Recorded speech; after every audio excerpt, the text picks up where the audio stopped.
I read a couple of times El Quijote.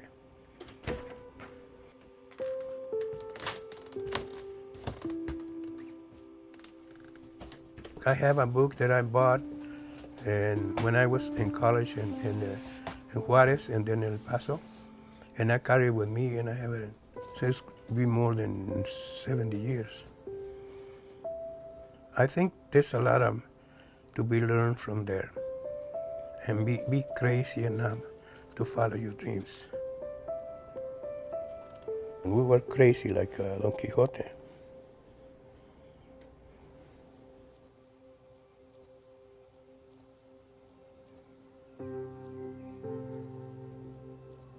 My first recollection was I was in grammar school in Roswell, New Mexico, in a game of marbles.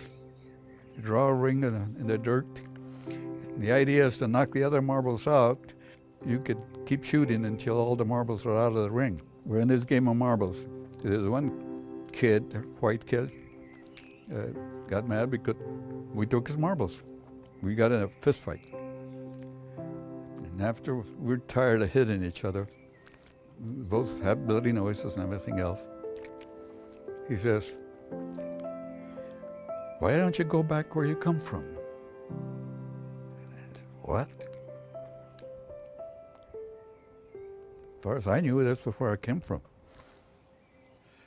I was born Fernando Luis Flores in Lincoln, New Mexico. Grew up in Lincoln, New Mexico until about 1945. My mother always wanted out of New Mexico, so when the war started, she and my father decided to come and work in the shipyards in San Francisco. When I was 17, I couldn't find a job. Nobody was going to hire a Mexican kid who was 16 or 17 in South San Francisco.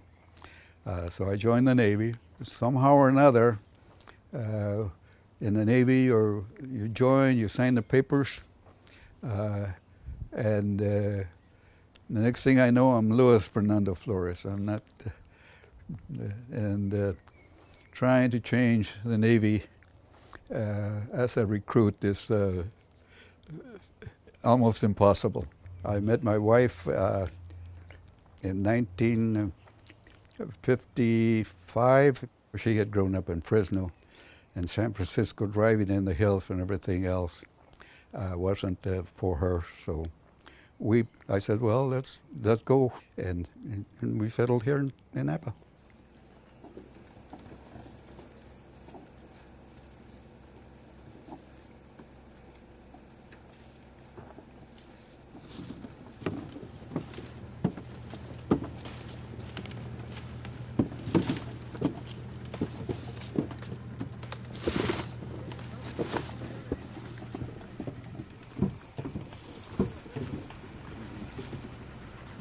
My name is Placido Garcia. I work for Chato Mantelena for 43 years. I'm a vineyard foreman. We have headlights. You can see everything over there. Plenty of light for the tractor. Harvest at the night time is much better for the picker.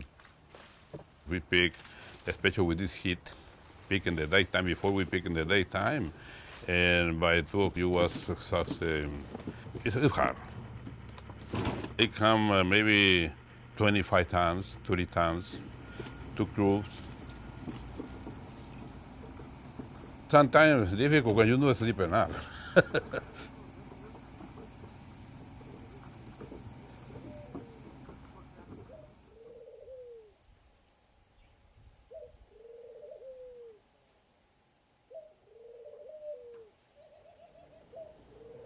I came to this country in 1956. When I asked my father if I came over, I had 4 brothers here already. So I want to come over and join it. I remember seeing the Golden Gate Bridge like I never saw anything so beautiful. The fog was half of the towers. Real nice day, very clear, and Jesus Christ, this is beautiful. We passed the bridge, and then we went to Sonoma, and then through Los Carneros. So I fell in love with the whole thing. We arrived in Santa Elena, and I went to my brother, and I said, I'm not going back. He looked at me and said, what? I'm not going back. Well, what do you mean you're not going back? What are you going to do? I'm going to look for work in here. I'm not going back. I worked for the winery for about 11 or 12 years with the years that I worked in the vineyard, because it was the Mondavi family. The Mondavi family was very, very good people to us. When I was at Cal, I had met Cesar Chavez and Bert Corona, who was in the beginnings of the MAPA, Mexican-American Political Association. You can either work within a system and try to change it, or bombard it from out. Which one are you going to do? I says, how about a little of the both? And so that started my involvement with farm workers. One day they invited me to a meeting in Napa to meet a guy that was talking about politics. Was MAPA, Mexican American Political Association. And Lou was a member of the state board. So when he moved to Napa, he was trying to start a chapter. We had a meeting in his house, and I didn't say too much. I would just listen. But I liked what I was hearing. We started meeting at Calistoga Center to talk to the workers about the union. I became involved with some people, and we set up Project Head Start. Hope was one of those persons that came to that center. My father was a farm worker. I'm a farm worker's daughter. I married a farm worker, and I did a lot of work as a farm worker. She was hired at the Head Start as a teacher assistant, eventually became the director for Project Head Start, became an advisor to the nation Head Start program. And so we all felt pretty good about that. What it taught me in particular as a parent in that program was that I came to believe that as a Mexican American, I was worth something, because I had been put down since I was a kid in school.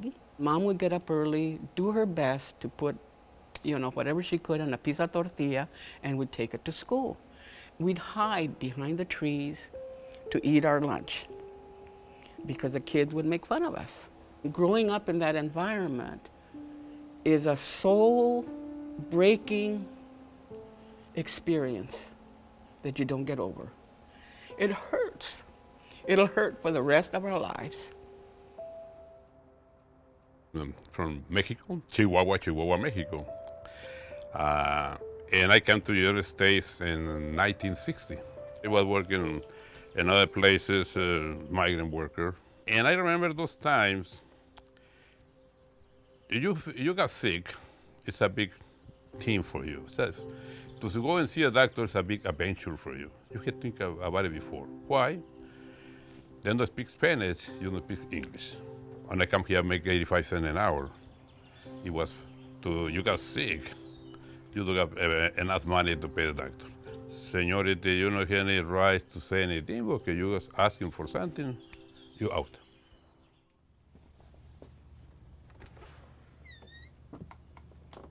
We set up an operation called Centro de Información y Servicios, Center of Information and Services. The farm workers would come there for services, whatever we could do. And we noticed there was a need for health services. And so originally it was Tala de Winter that was the director of the Centro de Información y Servicios.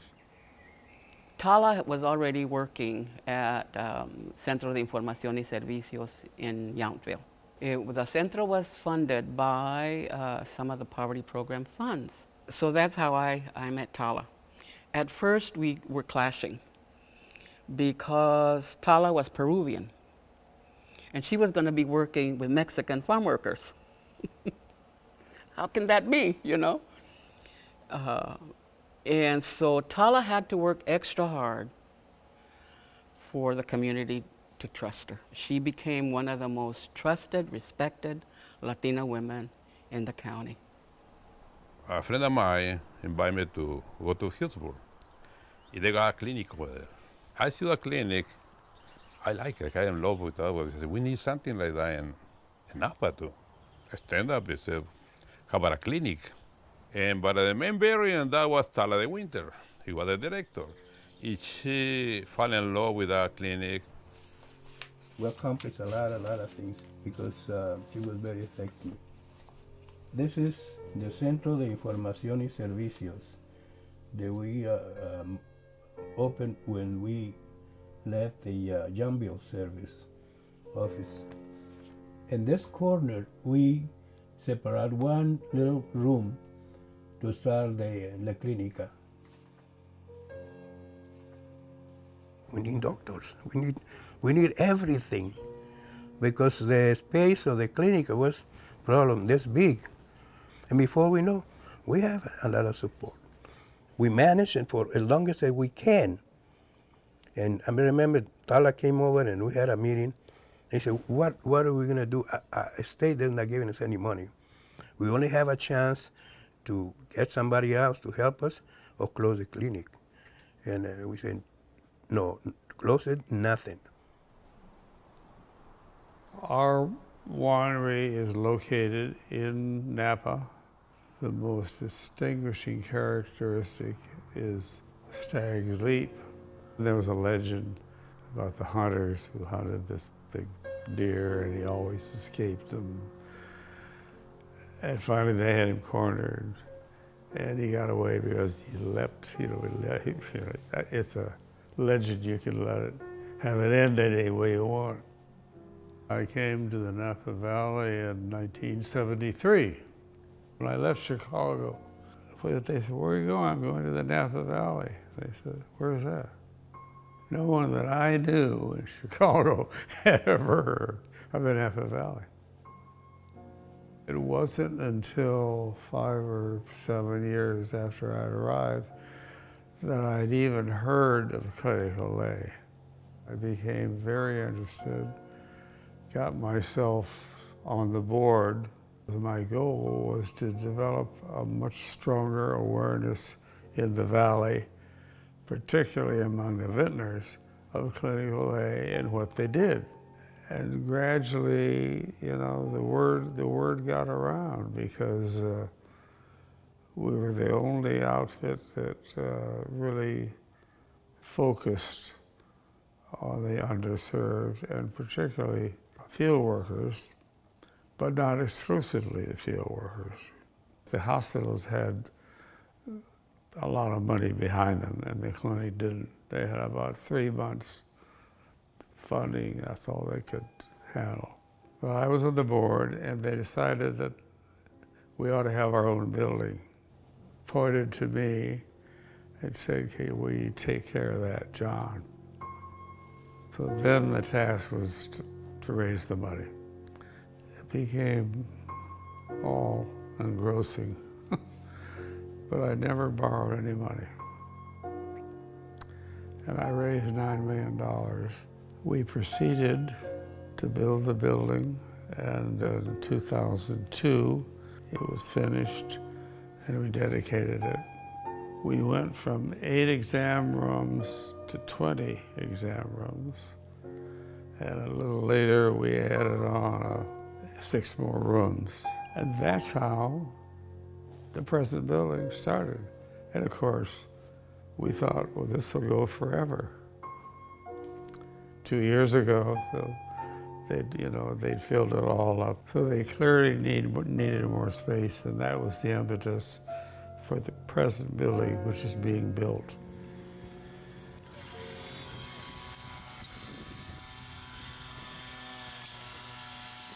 It's a new 30,000 square foot building. The property, a half acre, was given to OLE Health by the Gasser Foundation, who owns a lot of that property. They're getting 30,000 patients a year. Isn't that amazing? When I first came to the Valley, and my husband and I were really thrust into this world where there felt like there were haves and have-nots and not a lot in between. We were not quite sure where we fit because we're not living on an estate somewhere with a vineyard in our backyard. It took a while to figure out where we fit into the spectrum here. I work in early childhood education with little children, 3 to 5-year-olds. I love being with children. And with my own children, and then with the ones I get to teach. So I look forward to getting back there. It's been hard to be away. Toda mi vida casi yo vendí comida para vender. Yo creo como unos 50 o 55 años vendiendo comida. Ya me iba, pues vendía en México. Cuando yo ya no pude vender, que ya estaba yo ya muy mal de mis rodillas, pues sí, como que me dio tristeza porque yo siento que eso es mi vida. Venía mal de mis rodillas y ya pues entre más y más, ya hasta que ya no podía caminar bien. Aquí en la clínica me dieron un andador y él vio las radiografías y ya cuando me tocó que él me atendiera me dice qué mal está su rodilla. Dijo, ya no tiene lo que es nada de cartílago. Todos se movieron en 3 meses. En 3 meses me dijeron que me iban a operar, me dio la cita, dice, le voy a dar su cita para el 7 de febrero. El 7 de febrero me operaron. I went to a doctor in April, thinking I had one problem. One thing led to another, and I ended up having an emergency surgery like a week or 2 weeks later. And then I got a call after that, and they said that I had leiomyosarcoma, which is a type of cancer, a rare form of uterine cancer. Denial at first, but pretended that it wasn't really happening. And then shortly afterwards, lots of tears. I didn't do it alone. I did it with a lot of help. I'm still doing it with a lot of help. And it's been hard. People say, they're like, oh, you're so brave. And I'm like, I do not feel brave. I just feel like I wake up and I think, okay, what do we need to do today? And then I do that. And so little by little, getting through it. Ya después que me operaron, me habló el doctor Jorge que quería verme para ver a ver cómo había salido la operación. Y ya vine, ya me vio él, dice, está muy bien, hasta lloré de tanto gusto que me dio, de tanto que me han ayudado. Y pues le doy gracias a Dios, no me importa perder mi visa, pero estoy bien, gracias a Dios. Y ahorita gracias a Dios, me siento más tranquila para caminar. Me siento como más segura. I didn't know OLE Health was for everybody. It's friendly. I went in there really not knowing what to expect. I've been to a lot of doctors in the last 6 months, a lot of doctors. And I've often felt like a number, or, at worst, like just a piece of meat being shuffled along. And it's been really unpleasant. And so it's nice to go somewhere where you feel like people care. I want to live to see my children grow up. That's what I really want. I don't.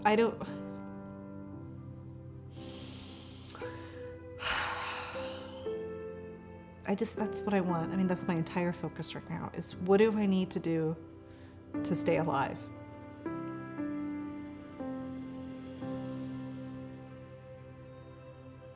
Organización Latinoamericana para la Liberación Económica, OLE. The staff, that got involved, the volunteers that got involved, the work that was done by the community as a whole to make it happen, to me is just amazing. I'm thinking a lot of what is going to be my legacy in this community. that I love? What have I done to improve lives, to make it better for poor people? Don't you ever forget that you too are God's child. You have to look in the mirror and every morning and you have to say, who am I? Or at least sometime during the week, who am I? What am I doing here? I sleep good at night. So many of the people that have gone through those services, when I talk to them, I see them, and it's just a good feeling. We still have problems. We still have a lot of problems. Pero no compared to what years before. And we keep working. I mean, Luis and myself, and we're not youngers anymore. Sometimes I told Luis, ¿cómo estás? Aquí. Cuídate mucho, porque ya quedamos pocos buenos hombres. He laughed. We're never gonna give up. Never. And soon, I hope, we're gonna see this politics like a part of the history that really is gonna show this is a beginning of another chapter of this nation. I'm not afraid. We're here. And the roots are very, very deep. We can see more people working in the wine industry now. Even owners for the wineries, Latinos. I mean, it's a lot of progress in that. But before, see a Latino owner of the winery, it was like a dream. His dream. Now it's a reality.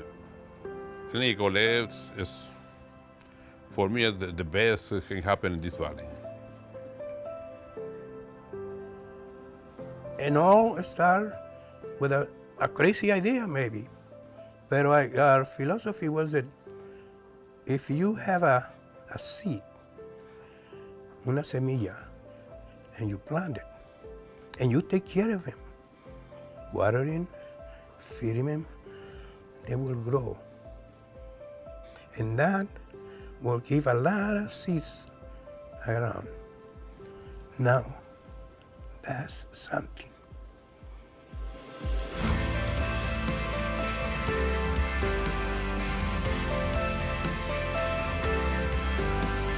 Fernando, I'm the hot seat right now. Don't talk to me. Never like to talk about myself, but sometimes I have to, I guess. I feel like I'm completely doing a commercial for OLE Health. It's not scripted, I swear. It's true though. I mean, that's the thing. It's like I don't do this normally, but for OLE Health I will, because I was so touched by my experience there.